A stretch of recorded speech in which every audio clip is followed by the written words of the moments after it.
अमृत की धारा है धारा जो देती दुखों से किनारा। मुरली अमृत की धारा है धारा जो देती दुखों से किनारा। भूले जीवन में हो जाए शिव बाबा मुरली में समझाए। भूले जीवन में हो जाए शिव बाबा मुरली में समझा। ओम शांति। आज की तारीख है 19/7/2022 की साकार मुरली। बाबा के महावाक्य है, मीठे बच्चे तुम्हें कर्म संन्यास नहीं लेकिन विकर्मों का संन्यास करना है। कोई भी विकर्म अर्थात पाप कर्म नहीं करने हैं।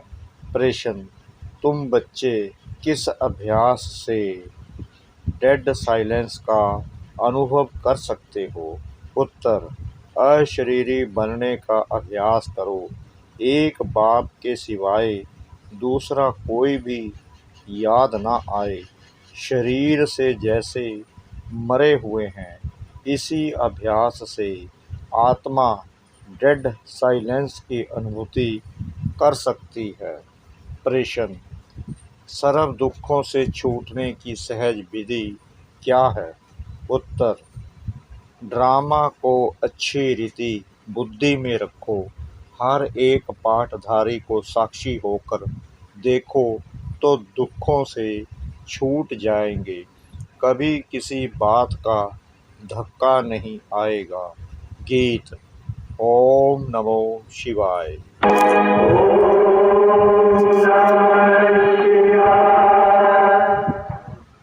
तुमात सहायक स्वामी सखा, तुम ही सबके रखवारे हो। जिसका कोई आधार नहीं, उसके तुम एक सहारे हो। तुमात। ओम शांति। यह जो गीत में अक्षर निकलते हैं शिवाय नमः, यह भक्ति के वचन हैं। हे शिव बाबा, आपको हम नमस्कार करते हैं, परंतु भगत लोग जानते ही नहीं कि शिव बाबा कौन है। कोई एक भी शिव का भक्त शिव को नहीं जानते हैं। शिव बाबा बिल्कुल साधारण अक्षर है, तो शिवाय नमः कहना यह भी भक्ति का अंश है। अब तुमको क्या कहना है? तुम कभी ऐसे नहीं कहेंगे कि शिवाय नमः कहो। वास्तव में कहने की भी दरकार नहीं रहती। बच्चों को घड़ी घड़ी नहीं कहा जाता कि बाप को याद करो। वह तो छोटे बच्चों को सिखलाया जाता है, व अल्फ बे पढ़ाया जाता है। वास्तव में इसमें कहना भी कुछ नहीं है। मन मना भव भी नहीं कहना होता। यह भी संस्कृत अक्षर है। तुमको तो कभी संस्कृत में समझाया नहीं गया है। बच्चे जानते हैं हमको तो बाप को ही याद करना है। आत्मा स्वयं जानती है। बाप ने परिचय दिया है, बच्चे अब मुझे याद करो तो तुम्हारे विकर्म विनाश हो जाएंगे। तो याद करना बच्चों का फर्ज हुआ। यहाँ आकर जब बैठते हो तो बाप की याद में अशरीरी होकर बैठना है। ज्ञान भी बुद्धि में बैठता है। हम आत्मा बाप को याद करते हैं। यह शरीर तो ऑर्गन्स हैं, इनकी क्या वैल्यू है? बाजा कितना भी फर्स्ट क्लास हो, अगर मनुष्य बजाता ठीक नहीं हो तो बाजा किस काम का? ऐसे ही मुख्य आत्मा है। आत्मा जानती है हमें यह ऑर्गन्स मिले हैं कर्म करने के लिए। हम कर्म योगी हैं, कर्म सन्यासी हो नहीं सकते। वह तो कायदे के विरुद्ध है। विकर्मों का संन्यास किया जाता है। कि हमसे कोई विकर्म ना हो, पाप नहीं हो। सबसे बड़ा विकार है काम का, संन्यास धर्म वाले जाति विकार को पाप अथवा दुश्मन मानते हैं। इसलिए ड्रामा अनुसार उनका धर्म ही है जंगल में चले जाना, घर बार का संन्यास करना। यह भी ड्रामा में नूद है। उनको यह करना ही पड़े, वह धर्म ही अलग है। उनको कोई भारत का आदि सनातन धर्म नहीं कहेंगे। आदि सनातन है ही देवी देवता धर्म, बाकी तो बेशुमार धर्म है। सन्यासियों का भी एक धर्म है जो मनुष्य ही स्थापन करते हैं, भगवान नहीं स्थापन करते हैं। बाबा ने समझाया है कि कोई भी धर्म एक दो के पिछाड़े मनुष्य स्थापन करते हैं। तुम ऐसा नहीं कहेंगे कि परमपिता परमात्मा ने कोई क्रिश्चियन धर्म स्थापन किया, बस सन्यासियों के निर्वृत्ति मार्ग का धर्म स्थापन किया। नहीं, गाया हुआ है परमपिता परमात्मा ब्राह्मण देवता क्षत्रिय धर्म स्थापन करते हैं और कोई भी धर्म भगवान नहीं स्थापन करते। ड्रामा अनुसार हर एक अपना अपना धर्म स्थापन करते हैं। ऐसा भी नहीं कि परमात्मा किसको कहते हैं कि फलाने जाओ जाकर धर्म स्थापन करो। यह बना बनाया ड्रामा है। हर एक को अपने समय पर आकर अपना धर्म स्थापन करना है, क्योंकि पवित्र आत्मा है।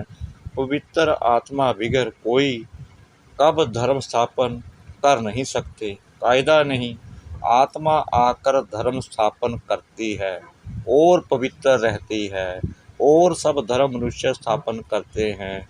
यह एक देवी देवता धर्म बाप स्थापन करते हैं, क्योंकि उनको कहा जाता है, हे पतित पावन आकर नई दुनिया बनाओ।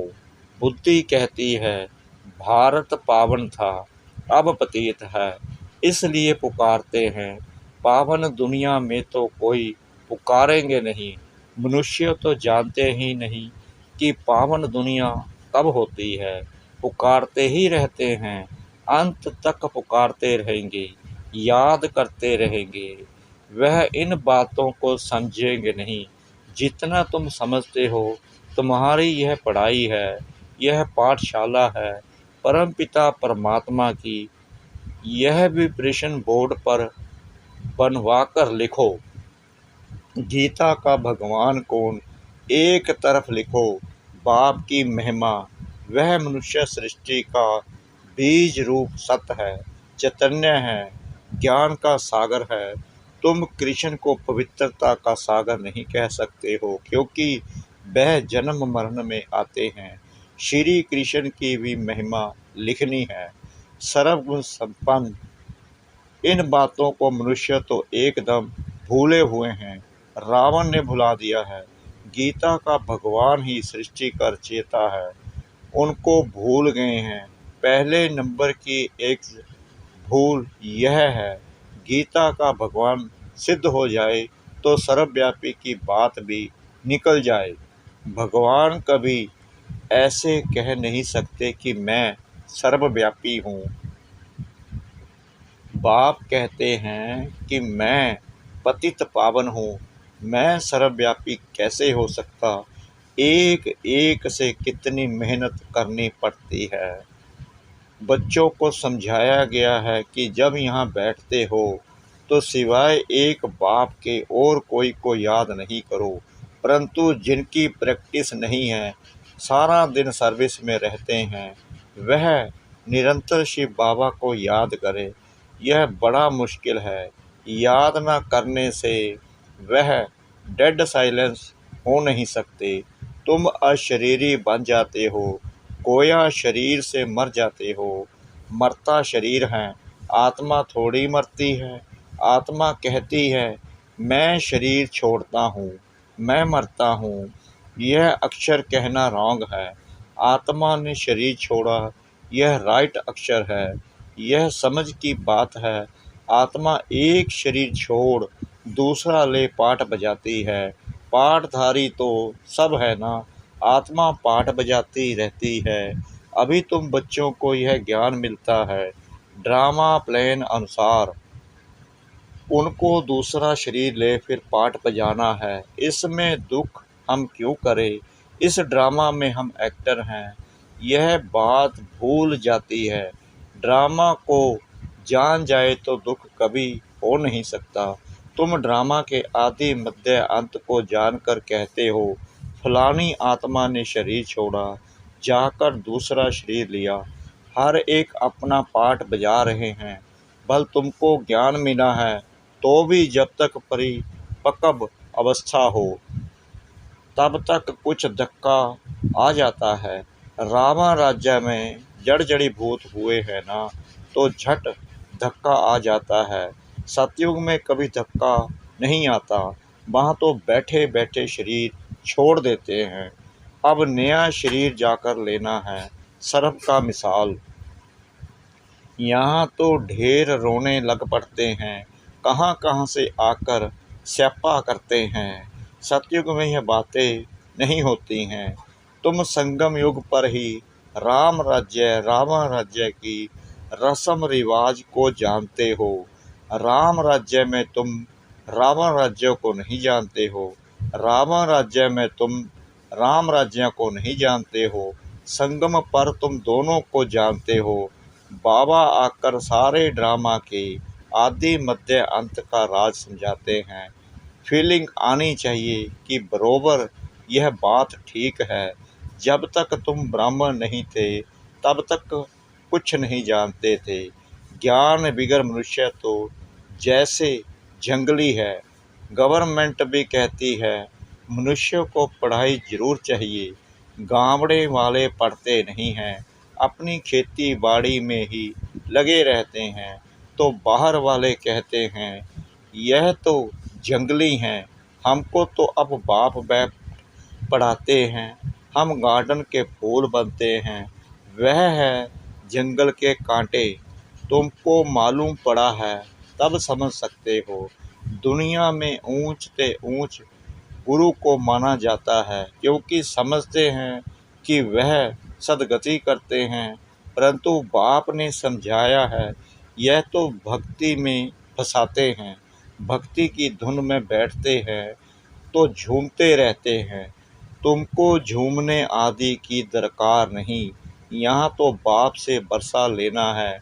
बच्चा बड़ा होता है, समझ जाता है, बाप से हमको बरसा मिलना है। छोटे बच्चे के आर्गन्स ही छोटे हैं। तुम तो समझ सकते हो हमको अपना जीवन कैसा ऊंच बनाना है। बरोबर भारत हीरे जैसा था। गीता में अगर परमपिता परमात्मा का नाम होता तो सब कुछ समझ जाते। परमपिता परमात्मा ही सर्व का सद्गति दाता है। उनकी शिव जयंती भी भारत में ही मनाते हैं। वास्तव में भारत तो सबसे बड़ा तीर्थ है। सबकी सद्गति करने वाला जो बाप है उनका जन्म यहाँ भारत में होता है। अभी तुमको पता पड़ा है बाप कैसे भारत देश में आते हैं। अब कौन सा तीर्थ स्थान ऊंच मानेंगे। जरूर भारत को ही मानना पड़े। शिव के मंदिर तो जहाँ तहाँ हैं। सब धर्म वाले जहाँ भी शिव का मंदिर देखेंगे तो जाकर शिव बाबा पर हार चढ़ाएंगे। अगर जान जाएं कि शिव बाबा ही है जिसने हम सबकी सद्गति की है तो भटकना छूट जाए। भारत को ही अविनाशी सचखंड कहते हैं। भारत कभी विनाश नहीं होता है, यह भी तुम जानते हो। भारत में जब देवी देवता धर्म था तो और धर्म वाले बखंड नहीं थे। तुम बच्चे जानते हो बाप अभी यहाँ फैमिली सहित बैठा है। यह ईश्वरीय फैमिली है और वह है आसुरी फैमिली। तुम्हारे में भी कोई हैं जो अच्छी तरह समझते हैं, शुद्ध अहंकार में रहते हैं। देह अभिमान है, अशुद्ध अहंकार। देवताओं के चेहरे पर कितना हर्षितपना रहता है। तुम्हारा शुद्ध अहंकार गुप्त है। आत्मा को बहुत खुशी होती है। ओहो, कल्प बाद फिर से बाबा मिला है। हमको राज्य भाग्य का बरसा देने के लायक बना रहे हैं। बड़ी खुशी रहनी चाहिए। तुम्हारे अगेंस्ट बहुत हैं। तुम्हारी एक बात है, ईश्वर सर्वव्यापी नहीं है, और दूसरा गीता का भगवान कृष्ण नहीं है। यह है मुख्य दो भूले। इसलिए बाबा कहते हैं कि पहले पहले पूछो परमपिता परमात्मा से आपका क्या संबंध है, और यह भी पूछो कि गीता का भगवान कौन है। जज करो इस पहेली को। इसको हल करने से सेकंड में जीवन मुक्ति पा सकते हो। जनक मिसल सेकंड में जीवन मुक्ति, यह तो भारत में मशहूर है। उसने कहा कौन है जो हमको सेकंड में ब्रह्मा ज्ञान देवे। यह ब्रह्मा ज्ञान है ना, जो ब्राह्मण ब्राह्मणियाँ देते हैं, उनको ज्ञान देने वाला ज्ञान का सागर शिव है। इन बातों को तो वह समझते नहीं। ब्रह्मा ज्ञान कह देते हैं, ब्रह्मा भोजन को ब्रह्म भोज कह देते हैं। ब्रह्म तत्व है। ब्रह्मा तो है बाप, उनका बाप है शिव। यह बातें मनुष्य बिल्कुल नहीं जानते हैं। पहले तुमको यह बातें थोड़ी समझाई थी। पहले तो तुम बच्चे सगिर थे, अब बालिग हुए हो। बाप कहते हैं आज तुम्हें गूढ़ बातें समझाते हैं। बात बिल्कुल सहज है, मन मना भाव। जैसे बीज और झाड़ का विस्तार कितना लंबा है, समझाते रहते हैं। अभी हम त्रिकालदर्शी बन गए हैं, रचयिता और रचना के आदि मध्य अंत को जान गए हैं। इस समय तुम्हारे सिवाय और कोई सृष्टि के आदि मध्य अंत को नहीं जानते हैं। हम भी नहीं जानते थे, अभी तुम समझते हो। जब से जास्ती भक्ति शुरू हुई है, हमारी उतरती कला होती गई है। चढ़ती कला होती है तो सर्व का भला होता है। उतरती कला में किसका भला होता है क्या? यह सब समझने की बातें हैं। यह भी ड्रामा में नूंद है। यह बड़ी अच्छी टॉपिक है। गीता का भगवान कौन, इस पहेली को हल करने से तुम बाप का बरसा पाकर विश्व का मालिक बन सकते हो। मनुष्य विश्व का मालिक निराकार को समझते हैं, परंतु विश्व तो सृष्टि को कहा जाता है। बाप विश्व का मालिक नहीं बनता। बाप कहते हैं मैं निष्काम सेवाधारी हूँ, तुम मोस्ट बिलीव्ड चिल्ड्रन हो। मैं तुम्हारा ओबीडेंट सर्वेंट हूँ। तुम पुकारते हो हे पतित पावन आकर पावन बनाओ। हाजिर सरकार आया हूँ। बाप बच्चों का सर्वेंट ही है, फिर कोई कपूत भी निकल पड़ते हैं। बाप तो निराकारी निरहंकारी गाया हुआ है। ऊंच ते ऊंच भगवान और फिर उनका यह रथ। कई बच्चे कहते हैं हम शिव बाबा के रथ के लिए कपड़ा भेज देते हैं। रथ की तो हम खातरी कर सकते हैं ना। शिव बाबा तो खाते नहीं हैं, किसकी खातरी करें। इनकी ड्रेस तो वहीं चली आ रही है। कोई अहंकार नहीं, कोई चेंज नहीं। इनको देख कर समझते हैं यह तो जोहरी था, यह कैसे प्रजापिता हो सकता। अरे इसमें मूंझने की क्या बात है, आकर समझो। हम ब्रह्मा मुख द्वारा वंशावली बने हैं। हमारा हक लगता है विश्व का मालिक बनने का। अच्छा मीठे मीठे सिकला दे बच्चों प्रति माता पिता बाप दादा का याद प्यार और गुड मॉर्निंग। रूहानी बाप की रूहानी बच्चों को नमस्ते। हम रूहानी बच्चों की रूहानी बाप दादा को श्रद्धा भरी प्रेम भरी नमस्ते। शुक्रिया बाबा, शुक्रिया बाबा, शुक्रिया बाबा, इस मीठी मीठी मीठी मुरली के लिए।